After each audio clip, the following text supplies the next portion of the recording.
So hello everyone, this is mister Nitish Patel. और हम लोग इस वीडियो में जो है एक बहुत ही महत्वपूर्ण टॉपिक पे बात करने वाले हैं, जो कि हिस्ट्री सब्जेक्ट का है। और ये मॉडर्न इंडिया का बहुत ही इम्पोर्टेंट चैप्टर है, जहाँ से मॉडर्न इंडिया स्टार्ट होता है। मुझे ऐसा लगता है कि आप लोग उस चैप्टर का नाम जानते होंगे, जो कि बहुत ही प्रचलित है, जिसका नाम है 1857 की क्रांति। हम लोग इस वीडियो में 1857 के क्रांति के सारे डायमेंशन को देखेंगे और एकदम बारीकी से समझेंगे। मेरा ये फोकस रहेगा कि इस टॉपिक के कॉन्सेप्ट पे ज़्यादा फोकस करें, ना कि फैक्ट्स पे, क्योंकि मेरा ऐसा मानना है कि अगर कॉन्सेप्ट क्लियर रहे तो फैक्ट अपने आप क्लियर हो जाती है। तो ज़रा हम लोग देख लेते हैं कि इस टॉपिक में जो है, यानी कि 1857 की क्रांति जो है, इस टॉपिक पे हम लोग कौन कौन से डायमेंशन को देखेंगे, उसको पहले देखते हैं।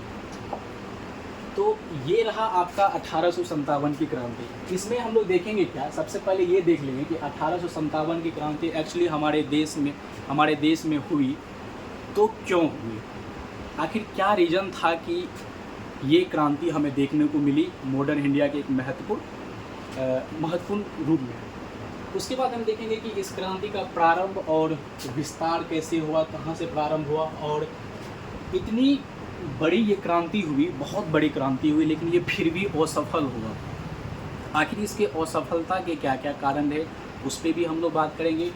और लास्ट में देखेंगे, उसके बाद देखेंगे कि परिणाम क्या निकला इस क्रांति का, मतलब कि क्या क्या हमारे देश में चेंजेज आई ब्रिटिश शासन के समय में, क्या क्या ब्रिटिश शासन जो है हमारे देश में चेंजेज लाई। और उसके बाद लास्टली हम देख लेंगे महत्व क्या रहा इस क्रांति का। तो हम लोग एक एक डायमेंशन पे अब बात करने वाले हैं। पहला तो था कि 1857 की क्रांति हमारे देश में हुई, लेकिन ये हुई क्यों, इस पे बात करेंगे। देखिए, आपको पता होगा कि हमारे देश में ब्रिटिश शासन जो है बैटल ऑफ प्लासी यानी 1757 ईस्वी के प्लासी युद्ध के बाद एक राजनीतिक शक्ति के तौर पर उभरे। और ये जो है अपना साम्राज्य का विस्तार करने के क्रम में कई सारी नीतियाँ अपनाई, जिससे हमारे देश के कई सारे वर्ग प्रभावित हुए, जैसे किसान वर्ग, उसके बाद ज़मींदार वर्ग, सैन्य वर्ग, तमाम सारे लोग हमारे देश के परेशान हुए। और ऐसा कहा भी जाता है कि अगर किसी भी व्यक्ति का एक दिन जुल्म करो, 2 दिन जुल्म करो, 3 दिन जुल्म करो तो वे सह लेगा, लेकिन अगर पूरे 1757 से लेकर 1857 तक शोषणकारी इसका नीतियाँ चला, इस डेट के बीच कोई भी क्रांति हमें देखने को नहीं मिलती। लेकिन ये 100 साल के बाद हमें पहली बार ब्रिटिश शासन के प्रति जो है इतनी बड़ी हमें क्रांति देखने को मिली है। तो 100 साल के बाद लोग यहाँ 10 दिन जुल्म नहीं सहता, लेकिन हमारे देश के लोग 100 साल तक बर्दाश्त करके रहे। लेकिन लास्टली में हमारे देश के नेताओं और लोगों के द्वारा ये कदम उठाना पड़ा, जो कि 1857 की क्रांति के नाम से जाना गया। एक्चुअली ये क्रांति 1857 हुई, इसीलिए इस क्रांति का नाम 1857 की क्रांति पड़ा। आखिर इसके कारण जो है, कारण को भी कई भाग में डिवाइड करके हम लोग देखेंगे। पहला है सामाजिक धार्मिक कारण, उसके बाद देखेंगे राजनीतिक कारण क्या क्या रहे, उसके बाद आर्थिक कारण, सैन्य कारण, और देखेंगे कि तात्कालिक कारण, यानी कि किसके चलते तुरंत इस क्रांति का हमें रूप देखने को मिला। पहला कारण है सामाजिक धार्मिक कारण। सामाजिक धार्मिक कारण का मतलब है कि ब्रिटिशों के द्वारा कौन से ऐसे स्टेप उठाए गए थे जिसके चलते हमारे देश के समाज वर्ग प्रभावित हुए और धर्म वगैरह सब प्रभावित हुए, जिसके चलते ये क्रांति ये लोगों ने किया। देखिए, हमारे देश में जो है ब्रिटिशों के द्वारा 1813 ईस्वी में जो है एक ईसाई मिशनरी, कहने का मतलब ईसाई धर्म को जो है हमारे देश में अप्रूवल दे दिए ब्रिटिश लोग कि आप लोग हमारे इस देश में आ सकते हो और धर्म परिवर्तन कर सकते हो। तो इससे बताइए आप लोग, क्या हमारे समाज पे इफेक्ट पड़ेगा कि नहीं पड़ेगा? हमारे समाज लोग चाहेंगे कि हमारा धर्मांतर यानी कि धर्म में परिवर्तन हो। तो ईसाई मिशनरियों को जब ब्रिटिश लोग हमारे देश में धर्म परिवर्तन करने का ये अप्रूवल दे दिया, उसके चलते हमारे देश के लोग मतलब गुस्से में आए, यानी कि इस नीति से असंतुष्ट हुए, और परिणाम स्वरूप हमारे देश में 1857 की क्रांति में वे लोग भाग लेकर इस क्रांति को थोड़ा उजागर किए। तो पहला कारण जो था ईसाई मिशनरी वाला। दूसरा कारण क्या है, मंदिर मस्जिद पर कर लगाया, यानी कि ब्रिटिश लोग का जो कर का व्यवस्था था वो मंदिर और मस्जिद पर भी था। मंदिर से हिंदू लोग क्रोधित हुए और मस्जिद पर कर लगाने से मुसलमान लोग प्रभावित हुए। तो उस कारण से ये दोनों धर्म जो है मिलकर 1857 क्रांति में भाग लिए और इस क्रांति को उजागर किया। तीसरा कारण क्या है कि सुधार। हमारे ब्रिटिश लोग के द्वारा जो है समाज में, हमारे देश में कई सारे सुधार भी करवाए गए थे, जो कि एक अच्छा सुधार माना जा सकता था। जैसे कि सती प्रथा का उन्मूलन किया गया था विलियम बेंटिक के द्वारा। तो सती प्रथा का जब उन्मूलन, यानी सती प्रथा हमारे देश से खत्म कर रहे थे ब्रिटिश लोग, जो कि एक मतलब कि स्वागत योग्य नियम था। लेकिन जो हमारे देश की रूढ़िवादी प्रवृत्ति के लोग थे, जो परिवर्तन स्वीकार नहीं करते थे, उनका मानना था कि ये जो है, इसको जो ख़त्म कर रहे हैं ब्रिटिश लोग, ये हमारे धर्म के विरोध है। सती प्रथा का मतलब आप लोग जानते होंगे कि पति अगर डेट कर गया तो उसके साथ महिला को भी जला दिया जाता था, वो था सती प्रथा। उसके बाद जाति प्रथा पर भी जो है थोड़ा बहुत काम करने का कोशिश की ब्रिटिश लोग, लेकिन इससे भी हमारे देश के रूढ़िवादी प्रवृत्ति के लोग जो है वे इसे स्वीकार नहीं किए और क्रांति में भाग लिए। तीसरा क्या था? बलि प्रथा। बलि प्रथा भी रोकने का प्रयास किया, उसको भी स्वीकार नहीं किए। तो सुधार कुछ ब्रिटिश शासन के द्वारा जो किए जा रहे थे, जो कि स्वागत योग्य था, कहने का मतलब वो हमारे देश में लागू होने चाहिए थे, लेकिन कुछ लोगों को, जो रूढ़िवादी प्रवृत्ति के लोग थे, उसको ये स्वीकार नहीं था, और इसके चलते भी हमें इस क्रांति का रूप देखने को मिलता है। अब चौथा कारण है विधवा पुनर्विवाह। ये भी एक सुधार ही था, जो कि शायद 1856 ईस्वी में विधवा पुनर्विवाह जो है नहीं कर रहे थे पहले, लेकिन इसको करवाने का कोशिश कर रहे थे ब्रिटिश लोग, लेकिन इसको भी स्वीकार नहीं किए भारत की रूढ़िवादी प्रवृत्ति के लोग, और इसके चलते भी जो है हमें जो है देश में ये क्रांति का स्वरूप हमें देखने को मिलता है।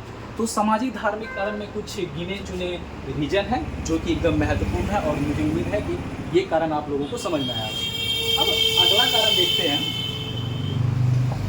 अगला कारण था राजनीतिक कारण। राजनीतिक कारण में अगर पहला देख लें तो पहला क्या था कि सहायक संधि। 1798 ईस्वी में लॉर्ड वेलेस्ली के द्वारा जो है हमारे देश में सहायक संधि लागू किया गया। सहायक संधि एक्चुअली था क्या कि हमारे देश के राजा महाराजाओं के साथ ब्रिटिश लोग जो है एक संधि करते थे, जिसमें ये प्रावधान करते थे कि कुछ अधिकार उस साम्राज्य के ब्रिटिश के हाथ में रहते थे और कुछ राजा के हाथ में रहते थे। लेकिन इस संधि के द्वारा हुआ क्या था कि बहुत ही महत्वपूर्ण जो भी अधिकार थे वो ब्रिटिश लोग अपने हाथ में ले। जैसे अगर कोई युद्ध करना चाहता था कोई राजा दूसरे राजा से, तो ब्रिटिश का परमिशन लेना पड़ता था। तो ऐसे प्रावधान सहायक संधि के द्वारा हमारे देश के राजा महाराजाओं के साथ ब्रिटिश लोग कर लिए, जिससे क्या हुआ कि राजा महाराजाओं की जो संप्रभुता है वो खत्म, और इसके चलते भी जो है बहुत सारे राजा महाराजा इसके विरोध थे, और बाद में जो है वे लोग इस क्रांति में भाग लिए सहायक संधि के कारण। अगला क्या है? राजरत्न नीति। 1848 ईस्वी में लॉर्ड डलहौजी था, जो कि एक साम्राज्यवादी गवर्नर जनरल था। ये साम्राज्य को विस्तार करने के लिए हमारे देश में आए थे। तो 1848 ईस्वी में हमारे देश में डॉक्ट्रिन ऑफ लैप्स लागू की, जिसे हिंदी में राजरत्न की नीति कहते हैं। इसके अनुसार होता क्या था कि कोई भी राजा है जिसका अगर अपना पुत्र नहीं हो, तो वे अगर दूसरे पुत्र को ग्रहण कर ले, जिसे दत्तक पुत्र कहते हैं, उसको राजा का मतलब कि अगला राजा के डेथ होने के बाद उसको गद्दी पर नहीं बिठाया जाएगा। कहने का मतलब अगर राजा को अपना पुत्र रहता तो भी गद्दी पर बैठा सकते, अगर कोई दूसरे जगह से वे लाए यानी दत्तक पुत्र के रूप में, तो उसे राजगद्दी पर नहीं बैठाया जा सकता था। ये राजरत्न की नीति के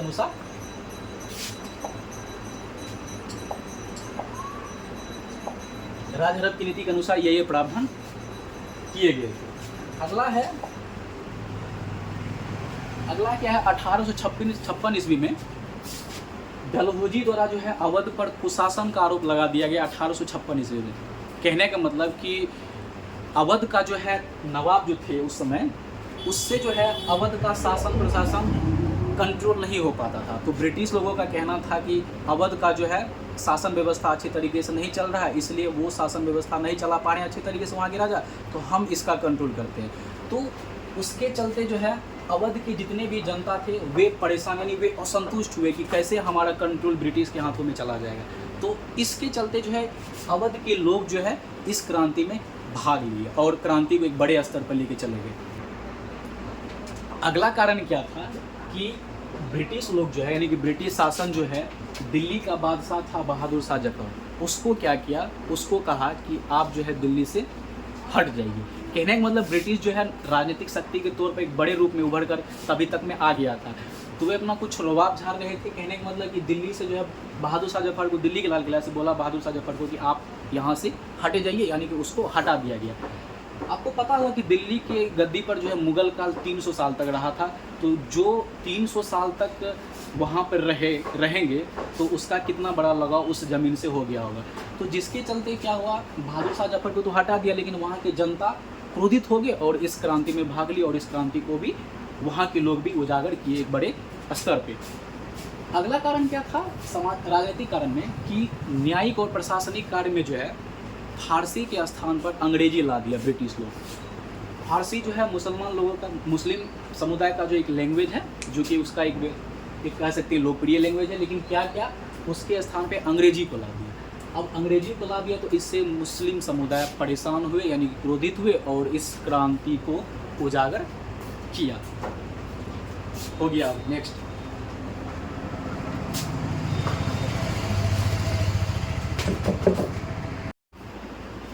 तो यहाँ तक था राजनीतिक कारण। अब इसके आगे वाले क्या कारण रहे हैं इस क्रांति के, वो देखते हैं। हम लोगों ने सामाजिक कारण देख लिया और राजनीतिक कारण देख लिया। अब आर्थिक कारण देखते हैं। कहने का मतलब कौन से इकोनॉमी पे स्टेप लिए गए थे ब्रिटिश शासन के द्वारा जिससे इस क्रांति को बढ़ावा मिला। देखिए, ब्रिटिश लोग के द्वारा जो कर जो लगाया गया था, कर का जो सिस्टम था ब्रिटिश लोगों का इतना खतरनाक था कि कहने लायक नहीं है। यानी कि जितना उत्पादन होता था किसानों के द्वारा, उसका 89% कर लेता था ब्रिटिश लोग। 89%, मात्र 10% के आसपास ही किसान लोग अपने पास रख पाते थे। बताइए, अगर 100% में 90% के आसपास अगर हम टैक्स के रूप में दे दें तो कितनी बड़ी समस्या है। तो इस बात को लेकर किसान लोग जो है इस क्रांति में भाग लिए, उत्पादन, ये जो कर व्यवस्था को लेकर। अगला क्या था, भूराजस्व व्यवस्था भी शोषणकारी था। भूराजस्व व्यवस्था के अंतर्गत कौन कौन से आते थे, जैसे अस्थाई बंदोबस्त था। अस्थाई बंदोबस्त नीति को जमींदारी प्रथा भी कहा जाता था। कहने का मतलब कि किसान लोग, ब्रिटिश लोग जो है किसान से जो कर वसूलते थे उसको कई तरीके से, एक था अस्थाई बंदोबस्त या जमींदारी व्यवस्था के जरिए। इसमें होता क्या था कि ब्रिटिश लोग और किसान लोगों के बीच बिचौलिया का काम करता था जमींदार किसान से कर वसूलते थे, और जमींदार जो है उस कर को वसूल करके ब्रिटिश को देता था, ब्रिटिश कोष में जाके जमा करता था। लेकिन ये बीच में बिचौलिया का काम करता था जमींदार लोग, तो ये कुछ बढ़ा चढ़ा करके भी किसान लोग से लेते थे। इससे भी किसान लोग असंतुष्ट थे। और क्या था, रैयत बाड़ी। भूराजस्व नीति का ही दूसरा रूप है रैयत बाड़ी। रैयत मतलब होता है किसान। इसमें क्या किया गया, इसमें क्या था फंडा कि ब्रिटिश और किसान के बीच कोई बिचौलिया काम नहीं करता था, डायरेक्ट ब्रिटिश लोग जो है किसान से कर के रूप में वसूलते थे। तीसरा क्या था, महलवाड़ी। महल मतलब गांव होता है। तो किसान से जो है टैक्स वसूलने के लिए महल यानी कि गांव लोग ही जो है आपस में मिलजुल कर टैक्स को कलेक्ट करते थे और जाके ब्रिटिश कोष में जाके जमा करते थे। लेकिन बात यहाँ पे ये है कि ये तीनों नीति जो है ये शोषण पे आधारित है। यानी कहने का मतलब बड़ी ही शोषण, ये उदार प्रवृत्ति के नहीं थे, बहुत हाई रेट मतलब हाई लेवल का इसमें टैक्स लिया करते थे इन तीनों के माध्यम से। तो भूराजस्व व्यवस्था भी शोषणकारी नीतियाँ थी। उसके बाद था सिर्फ कर वसूल, यानी कि ब्रिटिश लोग जो भी कर वसूलते थे उससे हमारे किसान लोग के लिए जो है कोई भी नीतियाँ वगैरह सब नहीं लाते थे जिससे कि किसान लोग को फ़ायदा हो। सिर्फ कर वसूलते थे और वो कर जाके ब्रिटेन लेके चले जाते थे वो पैसा। उससे हमारे देश में किसान लोग के ऊपर इन्वेस्ट नहीं करते थे। तो उससे भी जो है किसान लोग थोड़ा बहुत क्या एक्चुअली बहुत ज़्यादा क्रोधित हुए। तो ना इतना बड़ा हमें क्रांति देखने को मिला। उसके बाद गाँव की आत्मनिर्भरता समाप्त कर दी। हाँ, हमारे देश में उस समय गांव में जो है वो क्या बोलते हैं, छोटे छोटे उद्योग हुआ करते जो कि घर में जो है हमारे देश के लोग बनाते थे, कुटीर और लघु उद्योगों के रूप में। लेकिन था क्या कि ब्रिटिश लोग क्या किया कि हमारे देश से कच्चा माल लिया और जाके ब्रिटेन में दिया, और ब्रिटेन में बड़ी स्तर पर मतलब कि वहाँ पे मशीनीकरण का युग था और मशीन के माध्यम से जो है वे प्रोडक्ट बनाते थे और भारतीय बाजार में आके सस्ते दामों पर बेच देते थे। इससे क्या हुआ कि हमारे देश के हस्तशिल्प उद्योगों पर इफेक्ट पड़ा और हमारे देश के गाँव की जो आत्मनिर्भरता यानी गाँव में जो लोग काम कार्य करके खुद से प्रोडक्ट बना करके जो जीवन यापन करते थे वो समाप्त हो गया। तो इससे क्या हुआ, गाँव के लोग परेशान हुए और वे लोग क्रांति में भाग लिए और क्रांति को एक बड़ा रूप देने का काम किया। ये तो था आर्थिक कारण। अगला क्या है, सैन्य कारण, जो कि एक बेहद ही महत्वपूर्ण कारण रहा है इस क्रांति को उजागर करने में। सैन्य कारण कहने का मतलब कि सेना में भी बहुत सारी नीतियाँ थी जो कि बहुत गलत नीतियाँ थी, जो कि सेना को बड़े स्तर पर प्रभावित करते थे, और उन्होंने सेना भी जो इस क्रांति में भाग लिया। आखिर जरा देखते हैं कि सेना के लिए क्या क्या नीतियाँ ब्रिटिश लोगों के द्वारा लाई गई थी, जो कि एक शोषण पे आधारित थी। पहला था कि सेना में मतभेद, कहने का मतलब कि यूरोपीय सेना, कहने का मतलब ब्रिटेन की जितनी भी सेना थे और भारत की जितनी भी सेना थी, ये दोनों सेना के बीच बड़े स्तर पर मतभेद होते थे। जैसे खाना को स्तर कभी खाने को लेकर भी, उसके बाद कपड़ा को भी लेकर, उसके बाद वेतन को भी लेकर, उसके बाद ब्रिटिश सेना में जो है भारतीय सेनाओं को जो है कुछ पद नहीं दिए जाते थे। तो इस बात को लेकर भी जो भारतीय सेना क्रोधित हुए और इस क्रांति को उजागर किया। अगला क्या है, सेना को बड़े पद नहीं दिए जाते थे। समुद्र पार नियुक्ति और तिलक परंपरा पर रोक। गवर्नर जनरल थे लॉर्ड कैनिंग, इन्होंने क्या किया कि भारतीय सैनिकों की नियुक्ति समुद्र पार करने लगी, यानी कि समुद्र के बाहर करने लगी, जो कि भारतीय सेना अपने धर्म के विरुद्ध इसको मानते थे कि हम जो है समुद्र पार नियुक्ति हमारे धर्म में नहीं है कि हम वहाँ पे जाके ड्यूटी करें। तो उस बात को लेकर भी विरोधित हुए। अगला इस गवर्नर जनरल लॉर्ड कैनिंग के द्वारा जो है एक नीति लाई गई थी, तिलक परंपरा पर रोक लगाया गया था ब्रिटिश सैन्य व्यवस्था में, जो कि भारतीय लोग जो है, भारतीय हिंदू सेना जो है, वे तिलक लगाना अपने धर्म के लिए अच्छा मानते, यानी उसके धर्म में था कि हमारा तिलक एक परंपरा है। लेकिन कैनिंग के द्वारा क्या किया गया, इस तिलक परंपरा पर रोक लगा दिया गया, और इसके बदले में जो एक तुर्रा और पंख वगैरह सब जो है लगा रहता था टोपी में, वो पहनने के लिए मजबूर किया गया भारतीय सेनाओं के द्वारा। तो इससे भी क्या हुआ, भारतीय हिंदू सेना क्रोधित हुए और इस क्रांति को उजागर किया, यानी इस क्रांति में भाग लेकर इस क्रांति को एक बड़ा स्वरूप दिया। उसके बाद क्या था कि भारतीय सेनाओं के द्वारा, भारतीय सेना नहीं एक्चुअली ब्रिटिश सैन्य व्यवस्था में जो है एनफील्ड ब्राउन बेस के स्थान पर एनफील्ड राइफल का प्रयोग करवाना स्टार्ट किया। एनफील्ड राइफल के जो कारतूस लगे रहते थे वो उसमें चर्बी वगैरह सब लगा रहता था, गाय और सुअर का चर्बी लगा रहता था, जिससे भारत की सेना, जो कि हिंदू सेना और मुस्लिम समुदाय की सेना, दोनों सेना के विरुद्ध थे। और इससे क्या हुआ, हमारे देश की सेना जो है इस नीति से असंतुष्ट हुए और इसका विरोध किया, जो कि 1857 की क्रांति के रूप में हमारे देश में उजागर हुआ। ये था सैन्य कारण। कुछ ही अगर हम इसके नेक्स्ट कारण की बात करें, जो कि तात्कालिक कारण था। तात्कालिक कारण कहने का मतलब जिसके चलते तुरंत इस क्रांति का रूप हमें देखने को मिला। कई सारे इतिहासकार कुछ से कुछ बोलते हैं, लेकिन सबसे अगर प्रमुख कारण देखा जाए तात्कालिक कारण में क्या है, तो वो है चर्बी वाला कारतूस। यानी कि वो जो सैन्य व्यवस्था में जो है, जो सेना में जो है एनफील्ड राइफल, ब्राउन बेस के स्थान पर जो है एनफील्ड राइफल का जो प्रयोग करवाया जा रहा था, जो चर्बी लगा रहा था इसका कारतूस में, वही इस क्रांति का तात्कालिक कारण, यानी कि सबसे स्टार्टिंग वाला पीरियड, सबसे स्टार्ट जो हुआ था, मतलब जिसके चलते इस क्रांति का स्वरूप हमें देखने को मिला पहली बार में, वो यही था, चर्बी वाला कारतूस। इसका प्रयोग हमारे देश के सेना लोगों के द्वारा जो करवाया गया था, उसके बाद हमें ये क्रांति हमें देखने को मिली शुरुआती दौर में। तो हम लोगों ने सारी कारण देख ली कि क्या कारण रहे इस क्रांति का। सामाजिक धार्मिक कारण देख लिए, राजनीतिक कारण देख लिए, उसके बाद आर्थिक कारण देख लिया और सैन्य कारण देख लिया, और कुछ तात्कालिक कारण थे जो कि जिसके कारण हमें तुरंत इस क्रांति का स्वरूप हमें देखने को मिला। तो क्रांति के बाद अगला डायमेंशन था कि प्रारंभ कहाँ से हुआ। कारण हम लोगों ने देख लिया सारे चीज़ें कि कौन कौन से कारण है इस क्रांति का। अगला डायमेंशन है प्रारंभ, यानी कि कहाँ से हमें इस क्रांति का प्रारंभ देखने को मिलता है। 29 मार्च 1857 का ये डेट है, जो कि बंगाल के बैरकपुर छावनी के 34वीं बटालियन में एक सेना रहते थे, जिसका नाम था मंगल पांडे।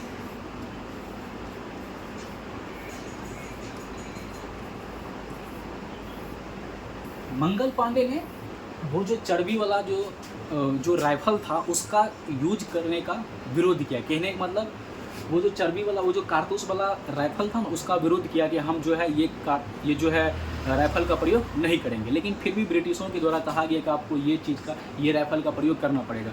तो इसको लेकर जो है मंगल पांडे खुद और अपने सहपाठियों की सहायता से वो जो बैरकपुर छावनी में ही विरोध कर दिया, यानी कि विद्रोह करवा दिया खुद मिलकर और अपने सहपाठियों की मदद से।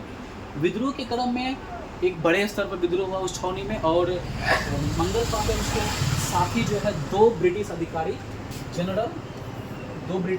थे, जनरल बाग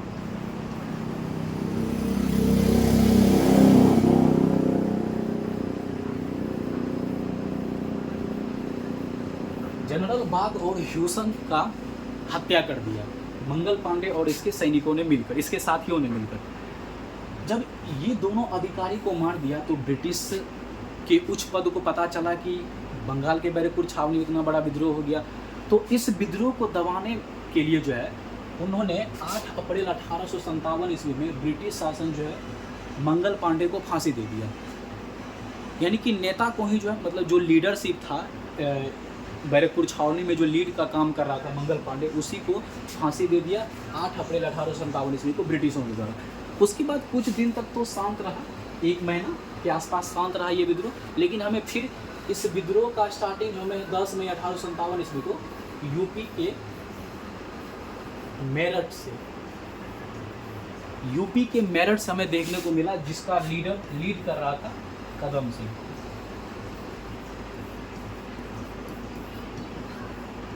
लीड कर रहा था कदम सिंह, यानी कदम सिंह थे नेता ब्रिटिश यूपी के मेरठ से, और इन्होंने इस क्रांति का फिर से स्टार्ट किया 8 अप्रैल 1857 ईस्वी को मंगल पांडे को फांसी दे देने के बाद। वो डेट क्या है? 10 मई 1857। इस डेट से जो है, इस डेट को हमारे यूपी के जो है कदम सिंह थे, उन्होंने इस क्रांति को फिर से उजागर किया। यूपी से स्टार्ट किया ये क्रांति और धीरे धीरे ये जाके दिल्ली पहुंचा, और दिल्ली को बहादुर शाह जफर जो वहाँ से हटाया गया था उसको पुनः पकड़ करके कदम सिंह इस आंदोलन का जो है उसे नेता घोषित कर दिया और दिल्ली का भी बादशाह पुनः घोषित कर दिया।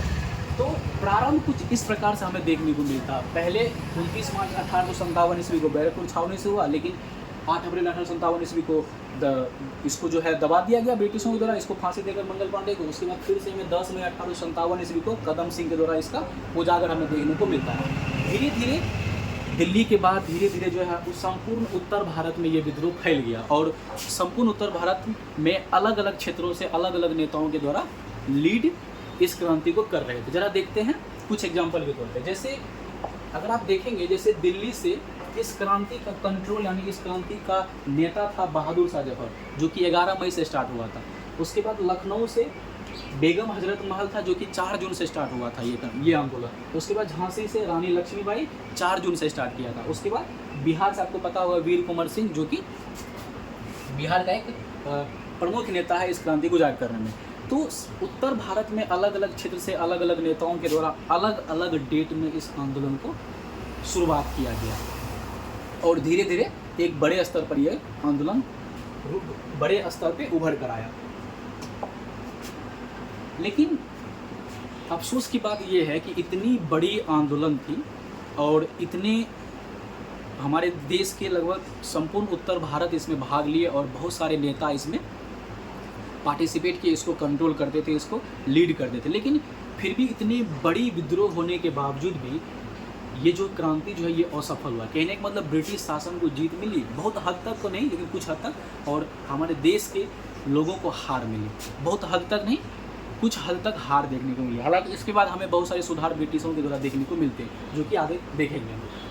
तो सफलता के कारण अगर देखें तो सबसे पहला कारण ये था कि निजी उद्देश्य। कहने का मतलब कोई भी नेता का ये उद्देश्य नहीं था कि हम ब्रिटिश शासन को इस देश से भगावें। उसका उद्देश्य था कि हमारे साथ जो समस्या है सिर्फ उस समस्या का समाधान करने के लिए हम विद्रोह कर रहे हैं। जैसे मान के लिए कि हमारे बिहार में वीर कुंवर सिंह इस क्रांति को लीड कर रहे थे, और उसका मकसद क्या था?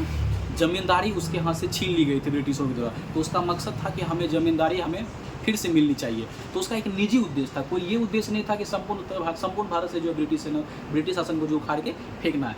तो निजी उद्देश्य कहने का मतलब किसी का ये एक उद्देश्य नहीं था, सबका अपना अपना निजी उद्देश्य था। उसके बाद एकता का हुआ था। आपको पता है कि हमारे देश में जो नेताओं के द्वारा जो है इस क्रांति को स्टार्ट किया गया था, आप देखेंगे कि हर एक नेताओं के द्वारा जो है हर एक क्षेत्र से अलग अलग डेट को स्टार्ट किया गया है। तो कहा जाता है युद्ध में जीत तभी मिलती जब एकता हो। क्या आपको यहाँ से एकता दिखाई नहीं दे रहा होगा? क्योंकि अगर एकता दिखाई देता तो कोई एक ही क्षेत्र रहता और वहाँ से एक नेता कंट्रोल करता और एक ही डेट पर सभी जगह स्टार्ट होता। लेकिन यहाँ पर आप देखेंगे सबसे पहले तो निजी उद्देश्य जो था वो अलग अलग था, और क्षेत्र भी अलग अलग था, और डेट भी अलग अलग डेट था जहाँ जब से स्टार्ट हुआ। क्षेत्र अलग अलग चल सकता था, लेकिन डेट अगर एक ही साथ स्टार्ट करता तो शायद बहुत हद तक ब्रिटिश शासन को प्रभावित कर पाता इस आंदोलन के माध्यम से। तो ये क्रांति था कि एकता का कमी था, जो कि हम देखेंगे। उसके बाद क्या है कि ब्रिटिश के आधुनिकीकरण को समझ नहीं पाए हमारे देश के नेता लोग। कहने का मतलब ब्रिटिश शासन जो है एकदम आधुनिक हथियार का प्रयोग करता था, लेकिन हमारे देश के लोगों के पास उतनी अच्छी हथियार भी नहीं थी, जिसके चलते भी हमें इस क्रांति का असफलता का रूप हमें देखने को मिला। यानी कि ब्रिटिश लोग आधुनिक अस्त्र शस्त्र का प्रयोग करते थे और हमारे देश के लोग परंपरागत अस्त्र शस्त्र का प्रयोग करते थे। और ब्रिटिश नेता जो अधिक योग्य थे, यानी कि ब्रिटिश नेता बहुत अच्छे खासे लेवल के नॉलेजेबल थे, युद्ध के मामले को समझते थे, क्योंकि वे बहुत हद तक जो बहुत जगह भी जो है जीत कर आए थे विद्रोह। तो इसके लिए ये विद्रोह आम सा लगने लगा होगा ब्रिटिशों के द्वारा। यानी कि ब्रिटिश नेता जो ऐसे विद्रोह कहीं ज़्यादा विद्रोह करके आए हुए थे हमारे देश में, तो इसको एक्सपीरियंस था विद्रोह को दबाने का। लेकिन हमारे देश के नेता में उतना ज़्यादा योग्यता नहीं थी, जिसके कारण ये विद्रोह असफल हुआ। उसके बाद राष्ट्रवादी भावना का वही जो है सब अपना निजी क्षेत्र के लिए लड़ रहा था। कोई किसी का ये उद्देश्य नहीं था कि संपूर्ण देश से ब्रिटिश शासन को उखाड़ के फेंकना। सबका अपना निजी उद्देश्य था और निजी क्षेत्र से कर रहा था। जब निजी क्षेत्र से कर रहा था तो इससे क्या हुआ, एकता नहीं मिला, और एकता नहीं मिला तो राष्ट्रवादी भावना का अभाव देखा गया हमारे देश के नेताओं के द्वारा। तो इस कारण से भी हमें ये विद्रोह असफल देखने को मिला। अगला क्या है कि सहायक संधि के द्वारा पता आपको कि हमारे देश के अधिकांश राज्य को जो है कंट्रोल करके रखे हुए थे हमारे मतलब ब्रिटिश शासन। तो आपको पता होगा कि सहायक संधि के द्वारा जो है राजा महाराजा जो है युद्ध नहीं कर सकते थे, उसके लिए परमिशन लेना पड़ता था ब्रिटिशों के द्वारा। अब ब्रिटिश से ही युद्ध करना है तो क्या ब्रिटिश लोग कभी परमिशन देंगे? नहीं देंगे। तो उसके चलते भी जो है हमें ये विद्रोह असफल देखने को मिला, क्योंकि बहुत सारे राज्य को कंट्रोल करके रखे हुए थे सहायक संधि के द्वारा। तो ये सारे तमाम पॉइंट थे असफलता के कारण। हम लोगों ने कारण देख लिया और ये विद्रोह असफल हुआ, और असफल के क्या क्या कारण थे वो भी देख लिया। उसके बाद फिर भी जो है कुछ परिणाम हमारे देश के लिए सकारात्मक के रूप में उभर कर आया, जो कि ब्रिटिश शासन के द्वारा कई सारी नीतियों में चेंजेस करके लाई गई थी। जरा उसको देखते हैं। परिणाम में सबसे पहले राजनीतिक परिणाम क्या मिला। जब ये विद्रोह समाप्त हुआ तो लेकिन फिर भी जो है ब्रिटिश कंपनी को जो है बहुत हद तक प्रभावित किया। ध्यान देंगे कि अभी हमारे देश में हमारे देश के जो है सत्ता को जो है कंट्रोल करके ब्रिटिश सरकार नहीं रखते थे, बल्कि ब्रिटिश के कंपनी थे, जो कि ब्रिटिश ईस्ट इंडिया कंपनी के रूप में थे। हालांकि वो प्रत्यक्ष रूप से नियंत्रण ब्रिटिश सरकार करते थे, लेकिन पूर्ण नियंत्रण ब्रिटिश के कंपनियों के द्वारा था। तो जब ब्रिटिश क्राउन यानी ब्रिटिश शासन को, ब्रिटिश सरकार को जब पता चला कि भारत में जो है इतनी बड़े रूप में क्रांति हो रहा है, और जिसका रीजन था कि कंपनी के द्वारा जो कई सारी नीतियाँ, शोषणकारी नीतियाँ लागू की गई थी। तो ब्रिटिश सरकार को जब पता चला तो उन्होंने क्या किया कि एक अधिनियम लाया, एक एक्ट लाया, 1858 ईस्वी का भारत शासन अधिनियम।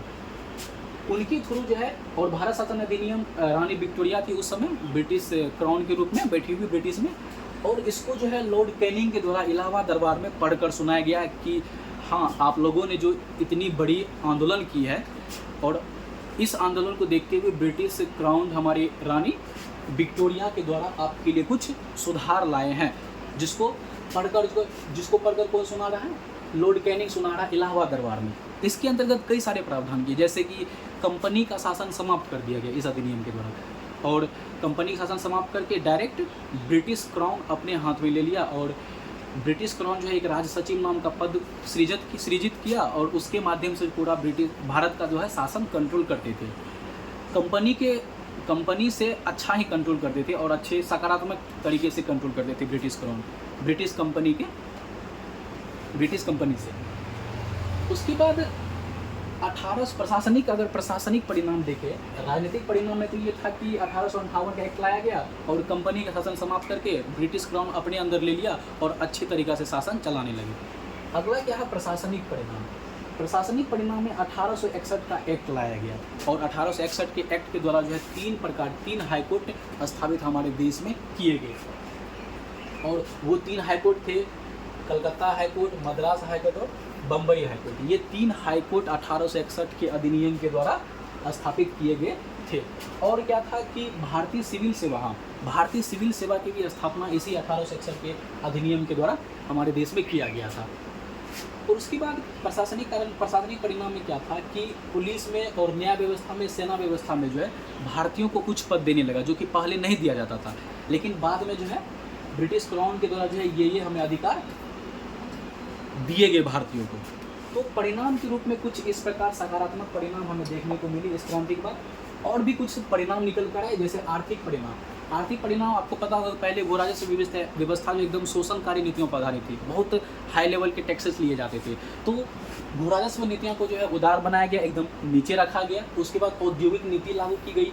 आपको पता होगा कि हमारे देश में इस समय तक जो है कोई भी उद्योग वगैरह सब नहीं स्थापित किए गए थे ब्रिटिशों की तरफ। सिर्फ जो है कच्चा माल लेते थे और ब्रिटेन में जाकर उद्योग करते थे और वहाँ से प्रोडक्ट बना के इंडिया में बेचते थे। लेकिन इस बार क्या हुआ, 1857 की क्रांति के बाद कुछ उद्योग हमें देखने को मिले जो कि स्थापित किए गए थे ब्रिटिश क्राउन की तरफ। पहला उद्योग बंगाल और मुंबई में जूट मिल का स्थापना किया गया था। जूट मिल, वही कपड़ा उद्योग वगैरह सबका स्थापना हमारे बंगाल और मुंबई में देखने को मिला। उसके बाद यातायात और संचार व्यवस्था में भी सुधार किए गए। रेलवे लाइन, आपको पता होगा, रेलवे लाइन बिछाया गया मुंबई से मुंबई थाने के बीच। हालांकि ये निजी उद्देश्य के लिए ही लाया गया था ब्रिटिशों के द्वारा कि अगर फिर से कहीं क्रांति होगी तो उस क्रांति को इसके माध्यम से हम तुरंत जाके दबा देंगे। तो लेकिन निजी उद्देश्य था, लेकिन फिर भी उससे हमें भारतीयों को लाभ मिला। अगला क्या था, सैन्य परिणाम। आर्थिक परिणाम हम लोग देख लिया। अब सैन्य परिणाम क्या है, सैन्य सुविधा बढ़ाई। आपको पता होगा कितनी सारी मतभेद होती थी, खाना को लेकर, कपड़ा को लेकर, वेतन को लेकर, उनको जो है ख़त्म किया गया और एकदम अच्छा खासा नीतियाँ सेना के लिए, मतलब सुविधा जो है सेना के लिए लाया गया, सैन्य सुविधा को बढ़ाया गया। उसके बाद कारतूस वाला जो कारतूस वाला मामला था उसको भी बंद किया गया और 2 आयोग स्थापित किए गए। एक था पील आयोग, दूसरा था रॉयल आयोग। पील आयोग के अनुसार जो है ब्रिटिश सेना में जो है यूरोपियों की संख्या बढ़ाई गई, ना कि भारतीयों की। यूरोपियों की संख्या इसीलिए बढ़ाई गई क्योंकि अगर ब्रिटिश सेना में अगर यूरोपियों की संख्या ज़्यादा रहेगी तो भविष्य में अगर आंदोलन होगा तो उसके माध्यम से तुरंत दबा दिया जाएगा। अगर भारतीय सेना ज़्यादा रहेंगे तो भारतीय सेना कभी भी अपने भारत के खिलाफ युद्ध नहीं करेंगे। तो इस बात को लेकर जो है रॉयल पील कमीशन के अनुसार यूरोपियों की संख्या बढ़ाई गई ब्रिटिश सेना में। उसके बाद रॉयल कमीशन का भी गठन किया गया था। इसके सिफारिश पर जो है सेना को जो है रेजिमेंट के आधार पे, धर्म और जाति के आधार पर जो है बांट दिया गया। जैसे Jat regiment, Sikh regiment, Gorkha regiment, ये धर्म के आधार पर सेना का बंटवारा था। तो सैन्य परिणाम कुछ इस प्रकार के रूप में हमारे सामने आए, जो कि कुछ सकारात्मक थी, कुछ नकारात्मक। अगर अगला डायमेंशन देखिए, हम लोगों ने देख लिया कि क्या कारण था, कहाँ से स्टार्ट हुआ, असफल हुआ तो असफल के क्या कारण रहे। उसके बाद असफलता के बाद भी जो है बहुत सारे सकारात्मक परिवर्तन ब्रिटिश क्राउन के द्वारा किया गया, ब्रिटिश सरकार के द्वारा किया गया। अब आगे देख लेते हैं कि आखिर इस क्रांति का क्या महत्व हो सकता है हमारे देश में। इतना बड़ा क्रांति रहा, अगर उसका कोई महत्व नहीं बनता तो बेकार है ऐसा क्रांति।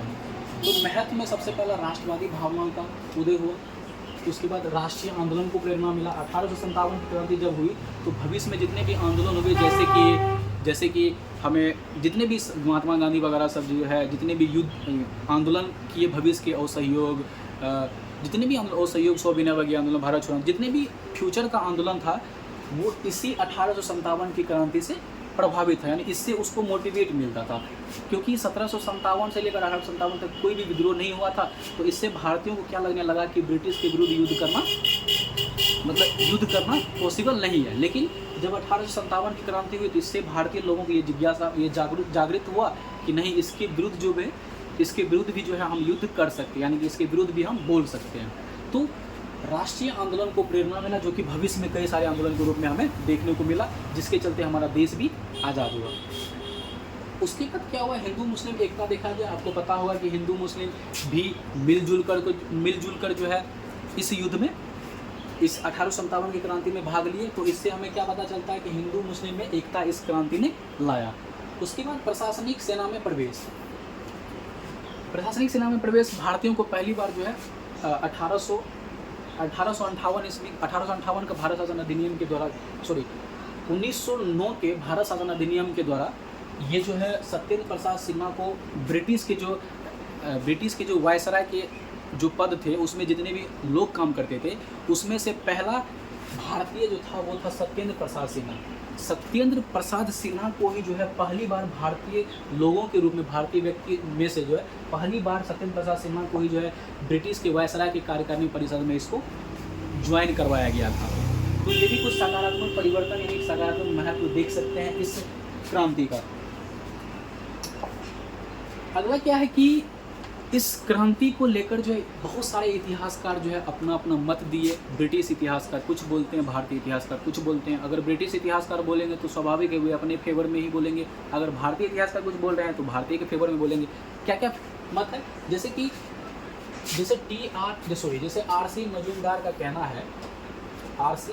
मजूमदार का कहना है कि ये जो 1857 का क्रांति था, ये तो ना तो प्रथम, ना ही राष्ट्रीय, ना ही स्वतंत्रता संग्राम। कहने का मतलब उनका कहना था कि ये 1857 क्रांति पहला क्रांति नहीं था, और ना ही राष्ट्रीय और ना ही स्वतंत्रता संग्राम। यानी कि हम लोगों जो है इस क्रांति को जो है स्वतंत्रता संग्राम के रूप में इसको नामकरण कर देते 1857 की क्रांति को। लेकिन आर.सी. मजूमदार कहते हैं कि ये ना तो प्रथम आंदोलन या ना ही पहली बार ये आंदोलन था, और ना ही राष्ट्रीय और ना ही स्वतंत्रता संग्राम के रूप में हम इस क्रांति को देख सकते हैं। उसके बाद भारत के प्रथम स्वतंत्रता संग्राम के रूप में बी.डी. सावरकर, ये भारतीय थे और इनका कहना था कि ये क्रांति जो है भारत का प्रथम स्वतंत्रता संग्राम था, यानी कि स्वतंत्रता दिलाने में पहली बार, मतलब कि पहला ये स्टेप था भारतीयों के द्वारा। उसके बाद सभ्यता और बर्बरता के बीच संघर्ष, ये टी.आर. होम्स जो कि यूरोपीय इतिहासकार ही थे, ये कहते हैं कि ये कोई आंदोलन या विद्रोह, ये क्रांति वगैरह सब नहीं था, बल्कि एक छोटा सा सभ्यता और बर्बरता के बीच एक संघर्ष था। सभ्यता यानी कि इनका मतलब है कि ब्रिटिश लोग को जो है, ब्रिटिश शासन को जो है टी.आर. होम्स सभ्य मानते हैं और भारतीय को जो है बर्बर यानी नीचे मानते हैं। तो ये इसका कहना था कि ये कोई बड़ा एक क्रांति नहीं था, बल्कि छोटा सा सभ्यता और बर्बरता के बीच संघर्ष, यानी कि ब्रिटिश और भारतीय के बीच छोटा मोटा एक संघर्ष था। लेकिन हम लोगों ने देखा कि इतनी बड़ी रूप में ये क्रांति हम लोगों के सामने में आई, तो ये कोई छोटा विद्रोह हम इसको नहीं लेके चल सकते। तो ये सारे डायमेंशन थे हम 1857 की क्रांति का। मुझे ये उम्मीद है कि आप लोगों को ये पूरी क्रांति के बारे में समझ में आएगा। जो भी थोड़ा बहुत आपको इससे नॉलेज मिला होगा, अच्छी बात है। मुझे उम्मीद है कि इस वीडियो को देखने के बाद आप लोगों को जो है अगर कोई दूसरा किताब पढ़ेंगे तो उसमें आपको अच्छी तरीके से समझ में आएगा और फैक्ट को रटने में अच्छा होगा। क्योंकि पहले अगर कॉन्सेप्ट क्लियर नहीं होगा, अगर हम डायरेक्टली फैक्ट को रटने जाएंगे तो फैक्ट रटने में मज़ा नहीं आएगा और लंबे समय तक याद भी नहीं रहेगा। इसलिए फैक्ट को रटना चाहिए, लेकिन पहले कॉन्सेप्ट, उसके बाद फैक्ट। हम लोगों ने ये कोशिश किया कि कॉन्सेप्ट पे ध्यान दें, फैक्ट पे बहुत कम ही ध्यान दिया है। सो बहुत बहुत धन्यवाद इस वीडियो को देखने के लिए। मुझे उम्मीद है कि ये वीडियो समझ में आप लोगों को आया होगा। So thank you so much इस वीडियो को देखने के लिए। Have a nice wonderful time. God bless you and जय हिंद।